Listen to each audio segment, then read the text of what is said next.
স্বরাষ্ট্রমন্ত্রীকে বলবো আপনার পথ কুরবান করে দিন এই ঈদে। রামি স্যার বাসায় গিয়ে রামি স্যার বড় বোনের দায়িত্ব নিয়েছে। রামি স্যার বিচার না করে তিনি রামি স্যার বড় বোনের দায়িত্ব নিচ্ছেন। আসলে এটা খুবই হাস্যকর। বিচার হচ্ছে না, বিচারহীনতা নতুন নতুন ধর্ষকদেরকে তৈরি করছে এবং আগেরদেরকে বেপরোয়া করে দিচ্ছে। শুধু নারী না, নারী, শিশু এবং আমরা দেখছি যে পুরুষরা হচ্ছে অনেক নৃশংসতার শিকার হচ্ছে।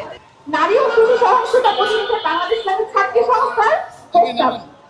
এক, সামাজিক অবক্ষয় রোধে রাষ্ট্রীয় উদ্যোগের জরুরি ভিত্তিতে মাদকের সহজলভ্যতা নিয়ন্ত্রণ ও সমস্ত অশ্লীল সাইট বন্ধ করতে হবে।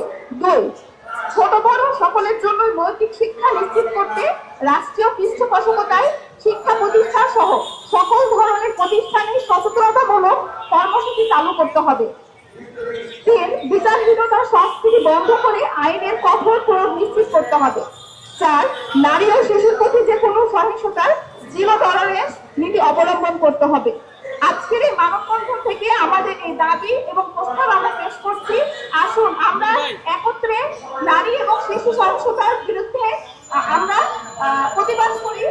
আমরা আশা করি বাংলাদেশ সরকারের স্বরাষ্ট্রমন্ত্রী সহ বাংলাদেশের প্রশাসন এই দাবি এবং প্রস্তাবগুলো তাদের বিবেচনায় নেবে এবং জরুরি ভিত্তিতে দ্রুততর সময়ের মধ্যে এগুলো বাস্তবায়ন করবে। এদেশে আইন আছে কিন্তু প্রয়োগ নেই। তাহলে প্রয়োগ আছে কিসের? সেটি ক্ষমতার। আসামি শনাক্ত হয় কিন্তু এদেশে তার বিচার হয় না। যদি বিচার হতোই তাহলে নারী ও শিশু অধিকার আইন 2000-এর 8ম ধারায় বর্ণিত ধর্ষক ও হত্যাকারীর মৃত্যুদণ্ডের শাস্তি কেন আজ অব্দি আমরা দেখতে পারলাম না? আজ তনু হত্যার 3714 দিন, আতিয়া হত্যার 435 দিন। আমরা দিন গুনছি, নিশ্চয়ই তাদের পরিবারগুলো সেকেন্ডে হিসাব রাখছে। প্রতিটি ঘটনায় আসামি নিশ্চিত হওয়া সত্ত্বেও আইন অনুযায়ী বিচার নিশ্চিত হয়নি, বরং প্রভাব, অর্থ, ক্ষমতার কাছে বিচার হার মেনেছে। সাংবাদিক বা লিখিত আইন শুধু মুখের গুলিই যেন সরকারের কাছে। তার বাস্তবায়ন রামিসার বাবা দেখেনি বলেই তিনি আজ নিরাশ, হতাশ। শুধু তিনি নয়, বাংলাদেশের প্রতিটি ঘরে ঘরে এখন হতাশা, নিরাশা। তবে আমরা নিরাশ হইনি, তা আমরা হার মানিনি। আমরা জুলাইয়ের জেনজি। আমরা বলতে চাই, শহীদ গাজীরা রক্ত দিয়ে এদেশ পুনর্নির্মাণ করেছে, নিজের ভোট দিয়ে বর্তমান সরকারকে নির্বাচিত করেছে। বিচার না হয় পদতে, সিদ্ধান্ত আপনাদের। আমরা পুরো দেশবাসীকে মিলে এই ধর্ষণ ও হত্যার নোংরা ট্রেন প্রতিহত করব। রামিসা সহ প্রতিটি নারী, শিশু নির্যাতন, হত্যা এবং ধর্ষণের বিচার নিশ্চিত করতে হবে। অপরাধীর সর্বোচ্চ শাস্তি নিশ্চিত করতে হবে। ঈদের আগেই রামিসা হত্যার রায় আসা চাই, নতুবা স্বরাষ্ট্রমন্ত্রীকে বলবো আপনার পথ কুরবান করে দিন এই ঈদে। নারীদেরকে বলবো সচেতনতার সাথে চলাফেরা করতে এবং সরকার কর্তৃক বা সমাজ কর্তৃক আমাদের যে দায়িত্বশীলরা আছে তাদের যে ভূমিকার যে একটা ঘাটতি, সেটাও অনেক বেশি করে পরিলক্ষিত হচ্ছে।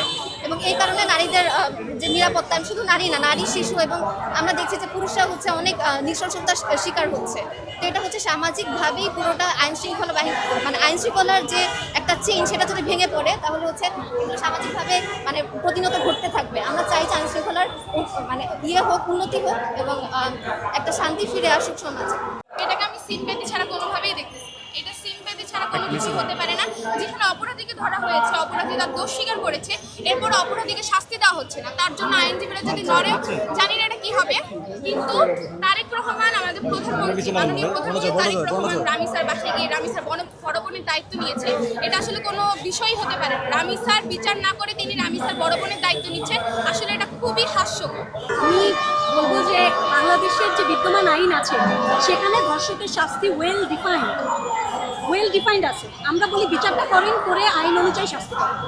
বিচার হচ্ছে না, বিচারহীনতা নতুন নতুন ধর্ষকদেরকে তৈরি করছে এবং আগেরদেরকে বেপরোয়া করে দিচ্ছে।